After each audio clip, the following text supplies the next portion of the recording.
এবার বাগেরহাট জেলায় বেশ কয়েকটি জায়গায় সহিংসতার কথা শোনা যাচ্ছে। এমনটি হওয়ার কথা ছিল না নির্বাচনের পরে। নির্বাচনের পরে কথা ছিল ফলাফল যা আসে তাই আমরা মেনে নিব। তবে অতি উৎসাহিত যে সমস্ত সাপোর্টাররা রয়েছে তারা কিছু কিছু জায়গায় অকারেন্স করছে। এখানে যেটা হচ্ছে এটা বড় কোনো বিষয় নয়। একজন শ্রমিক টাকা নিয়েছিল অ্যাডভান্স সাগরে যাওয়ার জন্য, সে সাগরে যায়নি, সেই টাকা আদায় করার জন্য ছুটে আসছে। আমার মূল কথা যেটা সেটা হচ্ছে যে নির্বাচন হয়ে গেল, নির্বাচনের পরে কেন সহিংসতা হবে? জামাত কেন বিএনপির ঘর ভাঙবে, আবার বিএনপি কেন জামাতের ঘর ভাঙবে? এক দলের সমর্থক কেন আরেক দলের সমর্থককে গায়ে হাত দেবে? এবার ভোটে যখন ক্যান্ডিডেটরা বাড়ি বাড়ি গিয়েছে, ভোটাররা বলে দিয়েছে যে আমরা হয় ধানের শীষে দেব না হয় দাঁড়িপাল্লায় দিব। একজন ভোটার বলতে পারে এটা তার গণতান্ত্রিক অধিকার। সেটার রেশ ধরে এখন যে হানাহানি হচ্ছে এটা কি ঠিক? তবে কি ছিল প্রতিশ্রুতি?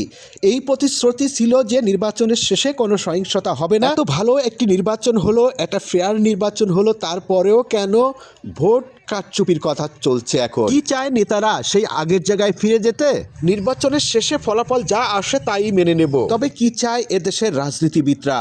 আমাদের একটু ভাবাচ্ছে এই সমস্ত বিষয় নিয়ে। এই নির্বাচনে ভোটের শেষে যদি দোষারোপ করা হয় তাহলে আর কবে এর শেষ হবে?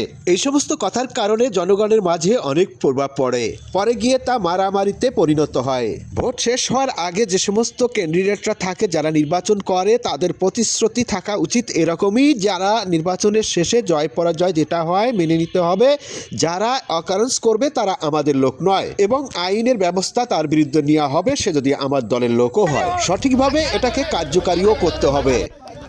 এই ধরনের মন মানসিকতা ফিরে আসুক মানুষের মাঝে, নেতাদের মাঝে, এটাই আমরা চাই, এটাই বাংলাদেশ। দর্শক, আমি বিদায় নিচ্ছি। রাহুল গুরু, ভালো থাকবেন, সুস্থ থাকবেন। আসসালামু আলাইকুম।